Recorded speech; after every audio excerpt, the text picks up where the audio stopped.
So I was asking them, what are you guys doing? Oh, this is sync clap, Yeah. audio and video. When you sync, it's easier. Yeah, sync is easier. Yeah. Last time manual sync. Right now it's like no need one the CapCut with auto sync True for lah. me. Yeah, with Auto the sync. spikes. Yeah. All right. Okay. Thanks for doing this, Nick. No problem. Thanks for having me. So I feel that we need to have this conversation to introduce ourselves as a trainer to to our the curious students, whatever you call it, learners, students, who inquire. Then they always ask us, who is this background? How do I know this trainer? Who is this trainer? I mean, in my opinion, right? You don't have to be famous in order to be a teacher, right? You don't have to be a champion or some sort in order to be a teacher. As I always have this, what do you call that? Against this kind of opinion. And a champion doesn't mean you know how to teach. So that's why I'm not a champion. I'm not even close. I'm not in that particular individual of competition. I'm not even interested. I'm a teacher. I'm here to pass on the knowledge to other people, to people who is interested to learn from me. So that's why I feel that we have an urge and need to have this very short podcast, probably target to finish by 15 minutes. Yep. Yep. Yeah. So, well, if you guys are watching this on the YouTube channel, my name is Nick Davis, and I had the honor of being the guest host today here, invited by Dennis himself.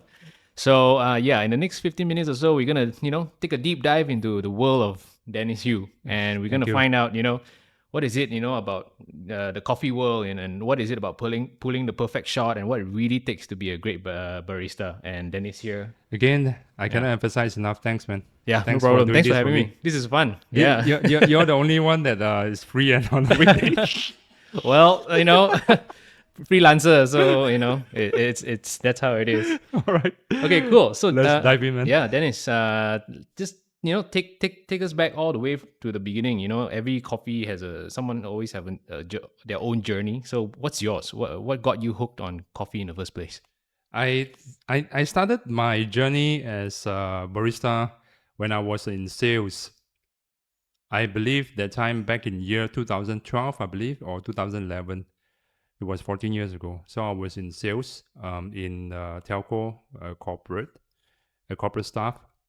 So I had, we always have exhibition, telco staff, every IT fair.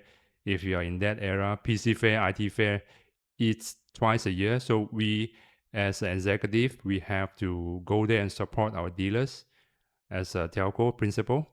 So we always, the IT fair always holds in Mid Valley. So I drink Nescafe all the time. So as a sales, we all drink Nescafe, we all drink coffee. So one day, that time, I believe that era, it was the era that the cafe was blooming. Specialty coffee was up and coming at the time. So I had my first flat white. The brand, it was Espresso Lab at the Gardens, Mid Valley Gardens. So I was blown away. Hey, how come I didn't add any sugar? And it doesn't taste any like, some other chain coffee. Super bitter, super smoky, unpleasant, big cup. There's no retry again, that kind of feeling. So in this flat white, right, it was a lot of I want to have after lunch I'm about to have my second cup. So in that repetition of going back there again, Mid Valley, and then I started to search online and ask for CNA. Oh, is there any coffee classes that I can attend? And there was indeed, and it was fully booked for the next 3 months. And the price wasn't cheap. And would you say during that time when you were looking for classes that these classes were not very available? Is it? Not very available. It's not widely available. So you can have good luck with your YouTube and good luck with Instagram. Wasn't happening yet. Nothing much in YouTube. So there are a lot of prank videos, a lot of trailer videos in YouTube. a lot of DIY video. It's not as matured as what we saw today. You know, MKBHD, James Hoffman, all these are so matured right now, right? So MKBHD is a gadget reviewer. He's a he's a very respected YouTuber. He started it when he was 11. So I was watching him that time until right now. He's still doing that, but it is just that the quality is way different right now. So come back to the video of YouTube. If you expect to learn coffee from YouTube video, you totally have no chance at all. There are a lot of people posting latte art, how to make Nescafe and then make latte art with just a milk frother. I still remember that video. That's the only video that you can similar quality. Not much of explanation, just doing things. And if you ask comment over there, there's nobody reply to you. How do you do this? How do you do that? Good luck with that shit. So that's why that's how I started. I asked for a job since 2005, back in probably like 14 years ago. Is huge money, and I fully booked for next 3 months in the calendar. So that's why I have this idea and took a courage over repetition of visit Espresso Lab at Mid Valley Gardens. Asked, do you guys hire for part time? I can work on weekends, and that onwards, and he gave me some contact I can contact, which is Espresso Labs. Her name is Heidi Sell. Right now, she's my senior. Without she interviewing me, I don't think I have a chance to talk to you right now and sit on this table and talk to a lot of people and teach a lot of people. So that's how I started. I asked for a part-time job. So you started the part-time job together while you were waiting for the 3-month class, the 3-month wait No, for I the class? didn't. I didn't go for 3 months. It's too long for me to wait and Right. too expensive. You see, the time the classes, you don't get to pick and choose. You don't get to pick. I want to learn brewing. I want to learn latte art. I want to learn milk steaming. I want to learn some general of barista skill training. Right? You don't get to have all these privilege at the time. It's only one class, barista class. The class of 3 days is 1,500. That's you wait it. for 3 months. Yeah.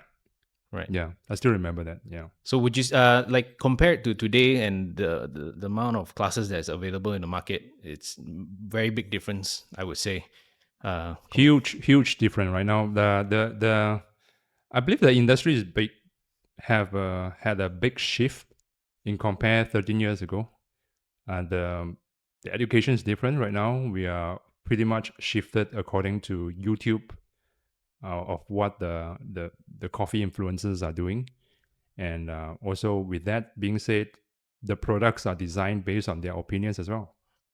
The coffee grinders, coffee machines, gadgets and tools are shifted based on the home baristas and the coffee influencers as well. Yeah. Back in those days, everyone look upon like a big brand like Lama Zogo, commercial stuff, right? It's the paradigm have shifted a lot. Yeah. Yep. A lot. So was there a specific moment at that time when you got a job that was it very clear to you that this is what you wanted to do, or were you still figuring out? I was still figuring out. So I was in the corporate for like many years. That time, I think I was in the corporate for 5 to 6 years. I was still figuring out what I wanted to do for my life. I still have hope that I could one day could be a CEO of a corporate. One day I could be a GM for a corporate. Not too long after that, I gave that up. I feel like there's no place for me to sit in corporate. And also I have a lot of doubts on this weekend side hustle, right? See whether I was earning at 5 ringgit per hour. It's nothing to me at that time. I have a lunch probably at 10 ringgit at the time. Nasi kanda probably at 10, 12 ringgit. Yeah. So pay parking and toll. So a day probably at 30 plus ringgit, 2 meals and all this. So my earnings probably less than 40 ringgit per shift. So I have a lot of doubts at that time. Yeah. I don't think, should I continue? Especially I don't get to make coffee because we have a rule that every 2 hours we have a shift. We shift among the roles. So that means I was doing cashier 2 hours, then 2 hours, then we shift into bar. 2 hours later, I shift into floor. rotate. So it's fair for all the part-timers and all the baristas, not just someone just dominantly just serving coffee and then someone just unwillingly just make, you know, Wash the key, dishes. Yeah.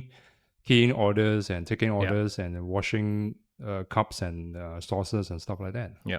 So Yeah. I'd say the way you started was the really sort of like really old school Yeah. way of learning, which is getting yourself into the job Yes, getting itself. myself into the job. So Yeah. I'm very grateful that Heidi, she's the one who took me in, and also not to forget there are a few seniors as well. I think Joshua Liu is the boss of Espresso Lab, and then we have Fanny's, also my senior, Fanny Stan.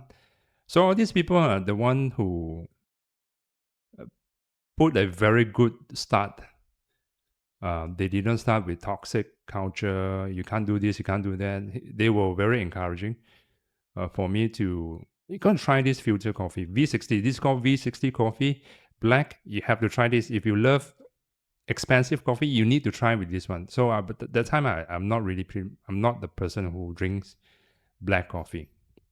So they are the one who encouraged me, and they make the filter coffee and asked me to try, asked me to try on AeroPress, asked me to try on other, encouraged me to try other brew methods than just a cup of flat white latte. Okay. Mm. Well, we're gonna come back to this part where Sure. you're a barista, then all the way to your decision to take a step further into teaching. But Yeah. I just want to ask, since we're on the topic, right?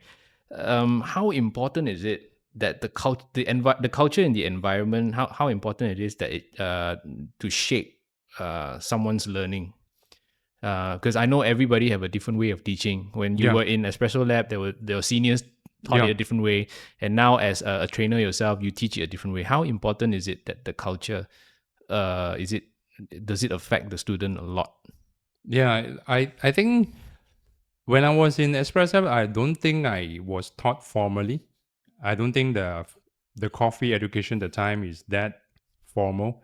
There's no classroom. There's no slides. There's no coffee bean anatomy for you put in front of you, explaining all this extraction, all this. Not even using scale. Commercially and also in terms of informal educating, there's not even a scale available at the time. Not too long right after that, then Hario came out with a coffee scale with timer and decimal point. So before that, it was all guessing. Right. It was all guessing, just looking at visual of a shot. So for that being said, I think right after I was taught that way, I think the next students deserve something better. And to be honest, the day one that what I've taught and until the yesterday class, it was totally different. It was so different that it will not be the same person who teach. I would say that Right. So it's very different from how you learn. how I learned and how I, after I attended some professional courses from Espresso Academy, and the way I teach, it has a big shift, a big different style right after I attended somebody else's courses.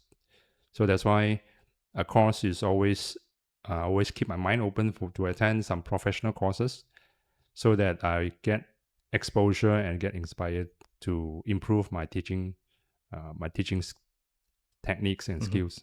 So from barista and then to a trainer. So can you walk us through that journey? You know, what happened from barista to all the way to the day you decided, you know what, I think I want to share this knowledge with other people. Yeah, that's here's the thing that I always encourage people to go and learn things, to attend classes. Do not be a skeptic.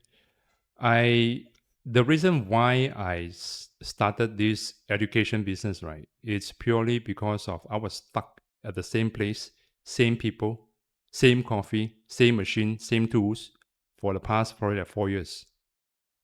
I don't feel I learned things over there.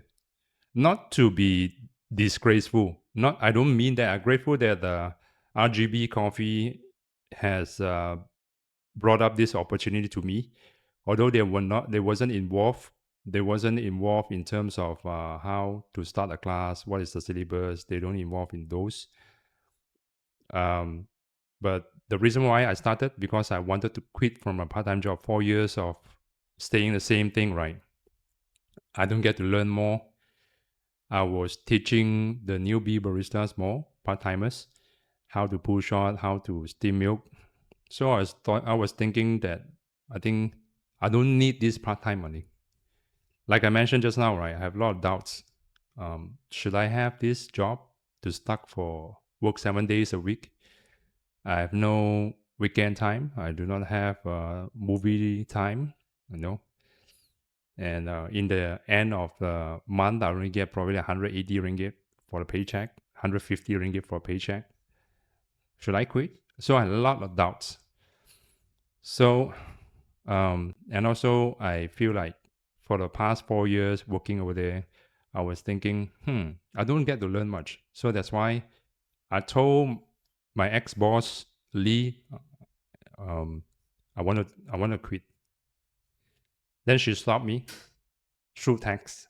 Okay. She stopped me, say, "Hey, Dennis, I see you always teach our part-timers colleagues, right? And why don't you? I have a machine sitting there, not using it. I have a roasting room. I'm not using the roasting room on weekends because a lot of smoke. So why don't you just start off something with this so-called classroom? You teach your latte art, you teach your barista, whatever you want to teach. You just use that and teach instead of just wasted your whatever you did for past 4 years serving bar."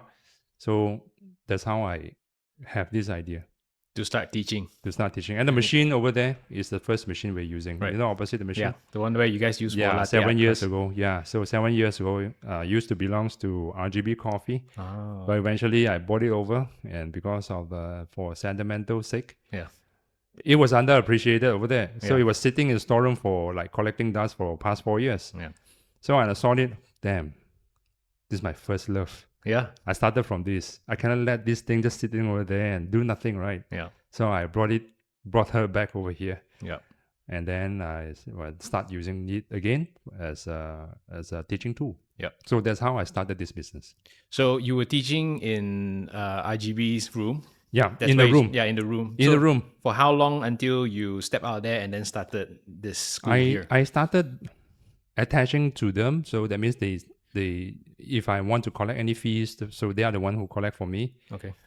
For first 1 year, 2016, I started, and then 2017 I opened up registered a sole proprietor, and start collecting my own money. And then we have a profit sheet. We had a profit sharing split, and then during the COVID we move out. Oh, okay. Yeah, during COVID, we did not have any argument or dispute. Mm. We just think that when I want to expand, then the premise has very little room for me to expand. I need 2 rooms, and it eats up a lot of their space. 2 rooms, and my classes only run on weekends. So Monday and Friday, what do they do? So it doesn't make sense to them as well, and they only can spare me 1 room. When I want to expand, then and COVID hits us. When COVID hits us, then we start to have like a lot of doubts in each other. As in, I want to open up, but she doesn't want to open up because she doesn't feel like it's safe. A lot of virus out there.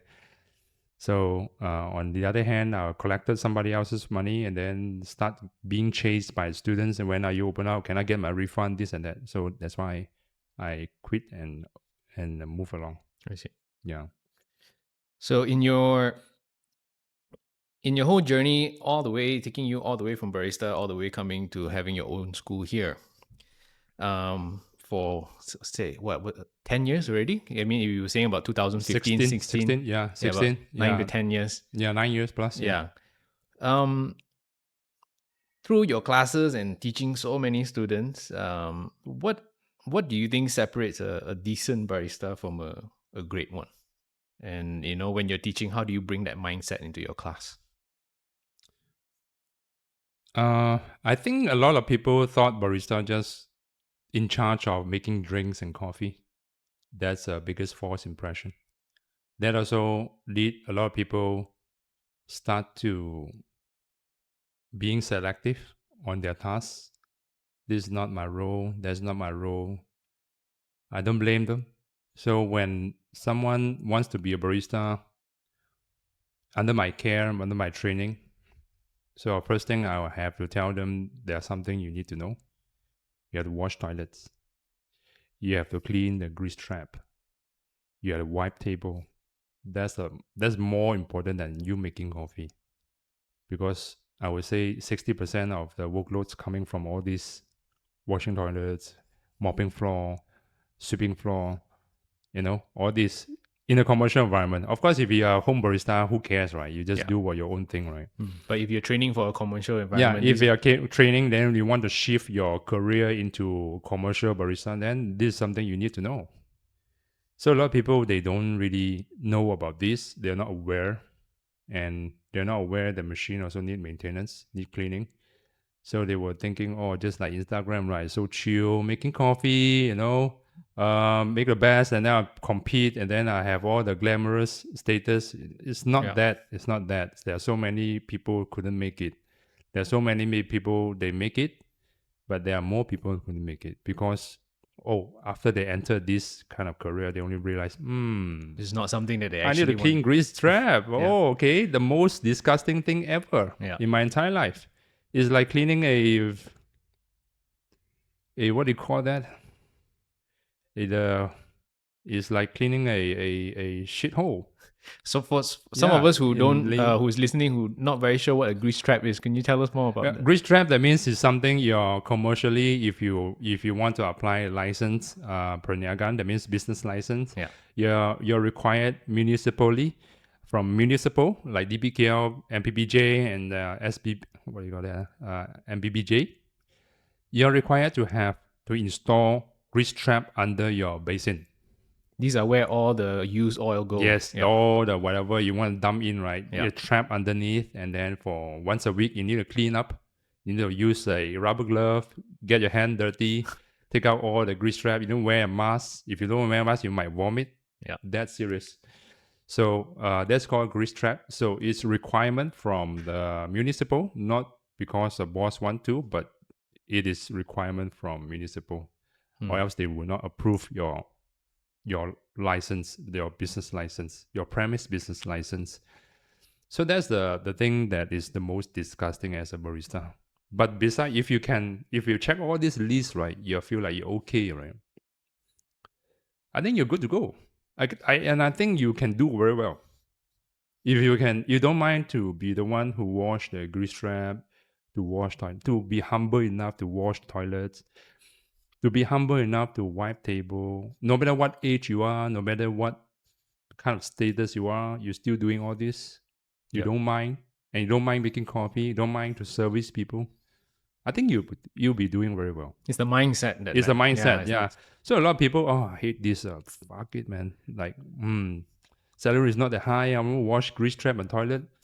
I'm a rich man's son, You know, I'm a whatever Dato son or YB son. I will do Yeah. all this. Quit. So I'm sure in the Barista Experience Academy, you get different kind of students, right? You get the ones where they want to join commercially into a company where Yes. they work as barista. Yes. But you also will get some, like for you were saying, sometimes a Dato son or someone who is just a home Dato himself. Yeah. the Dato himself, Yeah. or someone who is interested in just making coffee at home. So Yeah. how would you treat that differently when it comes to the classes? No, there's always one.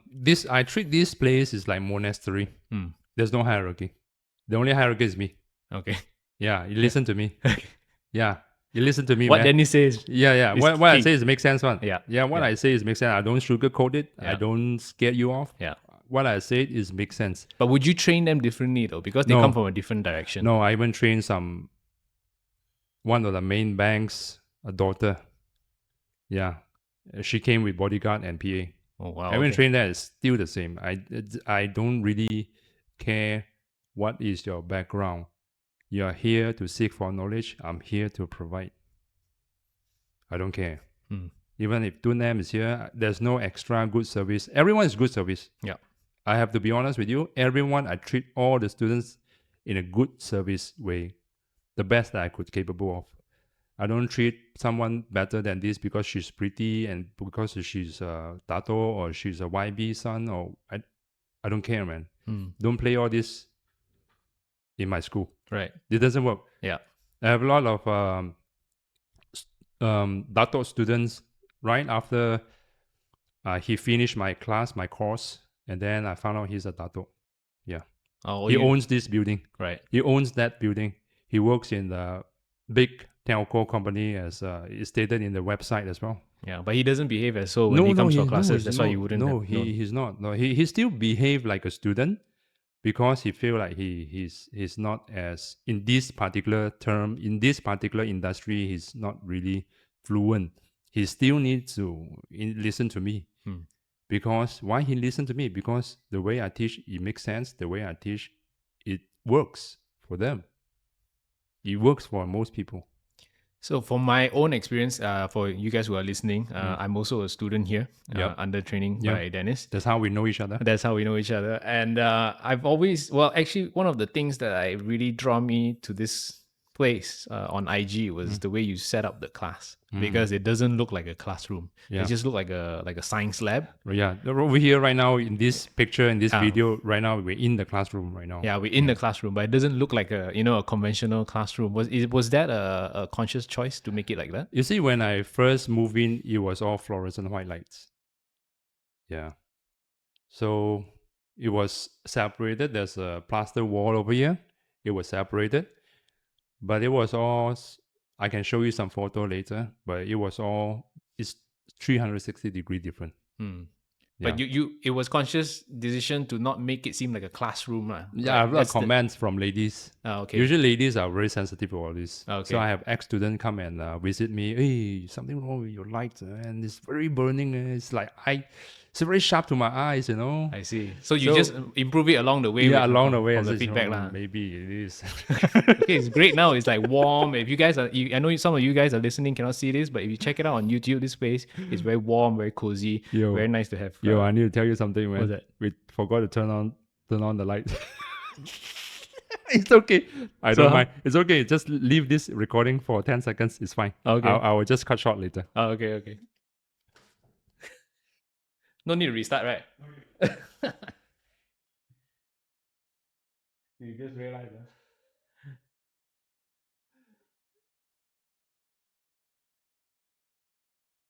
All right, we're back. We are back with a little bit more lighting. We're Hopefully, more it's not. brighten up. Yeah, right. Actually, you know what? It's not a little bit. It's quite. You can see very obvious. But yeah. Okay. So everyone in coffee has a unique approach. I'm sure. Yeah. Yeah. So what's yours? Do you have a particular brewing style, for example, or the way you pull your espresso shot? What is it about this? I mean, specifically, let's not talk about roasting first, but about pulling a shot or brewing a cup of coffee. What is your thing? What makes you want to do it? You see, there are two worlds in coffee. One is commercial baristas. Another is called home baristas. Home barista will take their own sweet time to make probably like 10 minutes to pull a neat shot, espresso shot, right?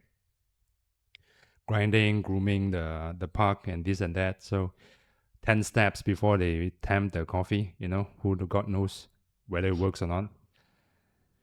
And another world will be commercial world, the baristas. Those are they always call themselves, they always see themselves the real deal. They've been through the service, they wash toilets, they've been through the cleaning of grease trap, they've been through all the things that home barista never been through. Being chased by the waiter for the coffee. So they always look down to each other. And commercial barista always say, "Oh, too damn slow, man. It doesn't make any difference for what you're puck prepping, all this, and your WDT, your expensive 20 over thousand ringgit grinder, all this, right? It doesn't make any different one. Yeah. Why you want to do all this?" So, but in that world, right? For the home baristas, then they also look down upon the commercial world people, right? The commercial baristas. They will say, dude, you never care about the coffee, you just care about speed and efficiency only. What else do you care? You don't care about quality also. So I'm the one standing in between. I used to have a lot of machines. I used to have a machine at home. My first machine is Lama Soko Linear Mini commercial machine, 9 bar. That's my first machine. My first home grinder, the proper one, will be the Anfim Scody 2. So I've been through the home barista, also serve coffee at the RGB Coffee. So I have to take both the best world into combine it into this hybrid. So whatever I teach, right? If let's say it takes forever to pack prep, takes forever for it's not efficient to the bar, I'm not teaching you. It makes the coffee quality better, I will teach you. So whatever makes sense to me, I will teach you. That's why I don't do spinning after WDT one. I'd ask you all don't do it also because it makes no sense. I don't do auto comb then do another spinner one. So I have to use my logical sense, right, to phase out whatever is not necessary. And I'm a nerd. I'm a coffee nerd. I always love data and stuff, not just based on taste palettes. If let's say nice, right, I need to know EBF how to calculate nice. Where's the chart? Where's these beans? Where's the chart pointing at? If let's say it's not nice, I also use TDS, a refractometer, to read out where's the chart. This is the chart. It tastes like this. I recognize if let's say like there, it tastes like this. Other extracted. Of course, in the commercial world, it doesn't make sense to apply on EBF, right? But then I recognize the taste. In let's say in the commercial world, I taste like this. I ask them, don't do this and don't down in this way. This is under extracted. If you want proof, I can prove to you EBF and refractometer. So I have to use best of both worlds to teach what is efficient and yet quality. It's a good balance. There's a good balance. Yeah. I have to. Yeah. Or else I cannot just don't do pack prep, just using your tapping hand, and then zero pack prep, no spinner, nothing at all, just straight temp. If you drink milk coffee, it doesn't make any difference. But if you drink a neat shot, it does. It does make a lot different. Yeah. So I'd say like the Barista Experience Academy is very much about efficiency, professionalism, with a little bit of geekiness. Yeah. Because I mean, if you want to have, if you're coming here for commercial environment, if you want to be much more efficient, I can teach you. If you are here, I want to have a full quality coffee. I want to learn how to make only quality home barista style. Time doesn't matter. I have all day. I have whole night to make a cup of coffee. Yeah, I can also teach you how. If you're talking about quality, yeah. If you're talking about speed, I also know how to do speed. Yep. That's why the SCA Intermediate Barista Skill exam, the order production is all about efficiency and speed. Correct. Yeah. Yeah. So it's like it doesn't matter which background you're coming from. This is a place where doesn't matter. Man. Yeah, as long as you want to seek more knowledge, definitely this is the place to be. Yeah. So so you've been in the coffee world for a while now. So what's the journey been like? I know it's a very big question. Maybe if I could help you out, I'd say like if we could take a time machine back to a particular moment in your coffee career, where would you want to go back to? I think I never thought about this question before. I don't think I would decide to where to go back to. The only regret I would have is to let go of the opportunity to be a consultant for decent espresso machine. That's my only biggest. I felt bad. I don't regret of my decision, but I felt bad that I should have stayed a bit longer, pay more attention to them, and then everyone get more benefits. I don't earn much over there. It just I was involved in a lot of professionals. I was involved with a lot of opportunities. It's just that when the business opened back, the COVID after the lockdown all relief, right? Everyone got busy. Just that a lot of things I could not plan ahead. I was working alone at the time, and also consulting decent espresso machine with John Bachman, and always texting with him, talking about the coffee stuff and business side of things. So the only regret I would say, I will not jump back. This is the way it is. I don't do that kind of stuff. You go But forward. yeah, I go forward. I go Right. forward. Yeah, if it could be better. Yeah. It could be better. I let them go. You know. Yeah. It's not I let them go, but we both ways I will let them Yeah. ourselves go Yeah. because of the relief of COVID. Everyone got to spike up the business, Yeah. so we're so busy doing other stuff as well. So that's only the regret. I could have do better with them. Yeah, collab with them. Oh, great. Well, since we're on the topic, then moving forward, what are your thoughts? What are your thoughts for the school and for yourself as a coffee professional First of all, we need to move out from here? from here. Oh, you're scaling already. I don't know why, and I don't know Or you when. just don't the When place. I move in here, that's the first thing I want to announce to all the whole team members. Right, Yeah.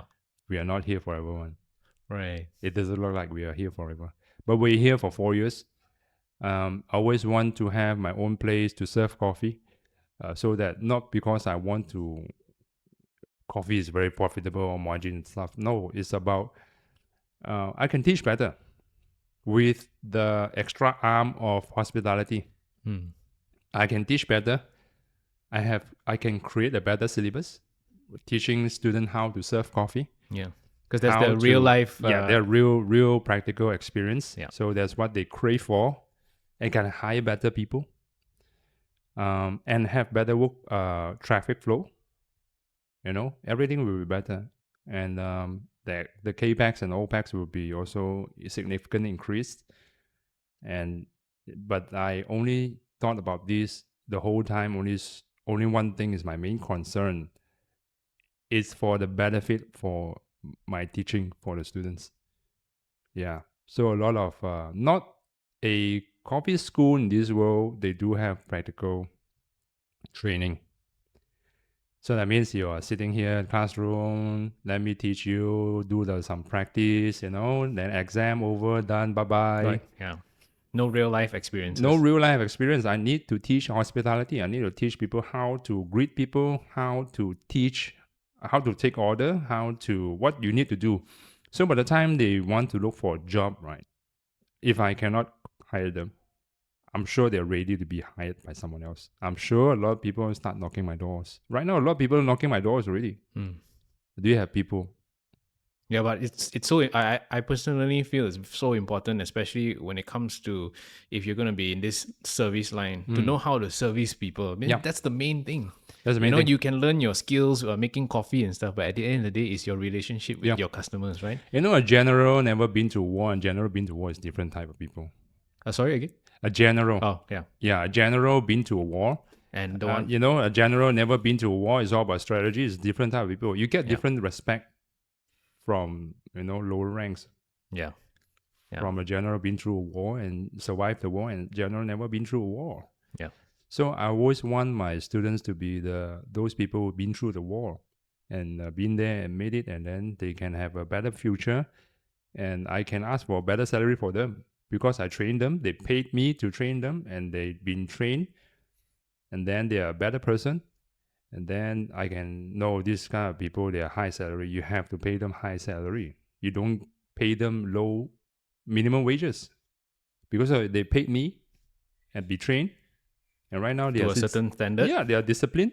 Yep. They are being supervised. Yep. They deserve more than this. So I can ask for more salary from all these big chain coffee, perhaps Kenny Hills, perhaps Zeus Coffee, perhaps GG Coffee, whoever it is. So I'm asking this question for myself because I'm curious. For someone who is thinking about being a barista, because there's so many things to it. Where do I start? How, like for example, your method, how you started from other people's, how they started was very different. Yeah. So, for anyone who's watching right now, who's thinking, I want to get into coffee, but I'm not so sure. But I just know that I want to. Where would they start and what would you tell them? Now, if you want to play a long run, go ask for a part-time job and be patient, because nowadays you don't get a chance to make coffee for the first 6 months, especially your part-timer. If you're a full-timer, probably you still need some time before you're able to go and make yourself coffee touching the espresso machine. Espresso machine is very, very expensive. So I totally understand that from the point of view of a business owner. So if you want to play a long run, you go ask for a part-time job. If you want to play a shortcut, you attend a course. Might not be me, might be JWC, might be Barista Guild Asia. Those are my friends as well. So which ones, you have to decide which one is suitable for you, for the coffee school, or be it for the pathway that you want to go. So I've been through a very long way for 4 years in order to know, kind of know what I'm doing. About 4 years, first 4 years. In compared to my apprentices like Siu Chai and Reese and they all, like Edmund, probably 1 year is equal to my 4 years experience. It's just that the only thing I'm so concerned, they never been through serving bar, a very busy bar.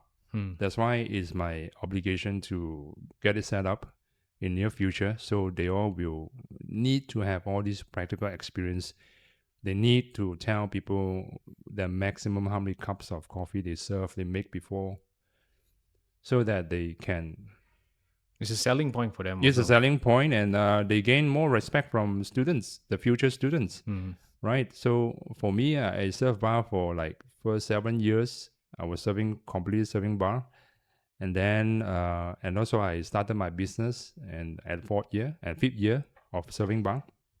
And concurrently, I still help out on the bar as well. When I was waiting for students, a lot of orders coming in, I'll just go there, step down into the bar and help my dear colleagues, my ex-colleagues that time. Right now, ex-colleagues, my colleagues that time. Yeah. They help them to make all this coffee, and then when it's done, okay, I'm back into class. I see you all. You know, I still love making coffee and serving coffee and talk to customers. Yeah. So I really hope that I can have all this opportunity again in the future so that the next students coming in, they will have much more better experience, better learning experience, a more complete cycle of learning. Yeah. Because I think what you have done so far until today was that all the experiences that you have had over the last, I cannot pass along. you cannot pass along. I cannot but pass along. You have figured out a way to consolidate the important ones to pass on to the students that come here to the Barista Experience There's something Academy. else I cannot pass along, which is the serving bar. So that's why when I have event like 300 cups or 150 cups, I always send someone new, Yeah. plus To like go and junior. experience They go the and pressure. experience the pressure coming out. One lump sum people, 60 people waiting for coffee, Wow. 30 people waiting for coffee. The thought of that. How do you being efficient, and how do you get it out as soon as possible when people just standing around you and ask for coffee? Yeah, that's the real deal. That's a real deal for my students to learn. All right. Well, so I guess, before we wrap up this episode, Dennis, is there anything you'd like to add? I think I missed out on my self introduction. A little bit. I was did I actually not? going to go back to that, but yeah, let me bring you back there. So I think what we all want to know also, like whoever's watching or listening right now, is that they definitely want to know who their trainer is. And we would love to know what has Dennis gone through, what have you done professionally and education wise. Please do tell us. I have a lot of credentials to tell, a lot of credentials to brag. Luckily you reminded yourself to all right. I have a lot of credentials to brag. First of all, I'm SCA. SCA stands for Specialty Coffee Association. That's a government body for barista and for coffee, especially baristas. They are the one who endorse competition for world stage and also national. So in that term, I'm a barista skill professional. So there are levels, foundation, intermediate, and professional. And also I'm a SCA roasting skill professional as well. And also an AST, authorized SCA trainer. So I'm eligible to train on behalf of SCA and issue cert. And also I'm a latte grading system black jug. So there's white, orange, green, red, and black. So I'm black, the second. And the top one will be gold. don't go for latte art, it's useless. So And yet he posts latte art every day, guys, yeah, just so you know. that's an intermission for me. Right. And then what else? I'm a HRD trainer, so accredited HRD trainer. HRD means human resource development trainer. That means it's certified by the government. So if your company contribute towards HRD, then you can utilize the fund, HRD fund, to attend my course. My course are certified by the HRD, and so you don't have to fork out your own budget. So you're already contributing the HRD fund. So you can myself just use up the fund and to attend some professional course or some other recreational course as well, listed in HRD. And also I'm a writer of an author and illustrator for a book called Everybody Latte Arts, and it's listed in Decent Espresso, their webpage, as a user guide, and also it's listed in Amazon as well, ebook and paperback. Yeah, so that's my my credential. That's a long, very long, solid list Yeah, that you have and, there. Man. 12 years experience Yeah. at the moment. Yeah. Yeah. Mm. So, I mean, for you guys are listening, this is Dennis Hew, man, from Barista Experience Academy. Yeah, Barista Experience Academy. And so, real quick, like for anyone who's interested right now to join your school course, and your yeah. courses, what do they have to do? You can go into my website, baristaexperience.academy, or you can contact us in via Instagram DM. You can contact us in TikTok. The spelling is full spelling, Barista Experience, whatever platform you're in, YouTube, TikTok, Xiaohongshu, and Instagram, and also our website. Full spelling, yeah. All right. Yeah, I guess that's it, man. Thanks for doing this, man. Thank you Thanks, for Nick. having me. Thanks, Nick. Yeah, and guys, if you do join the school, see you in class. Bye-bye. Bye.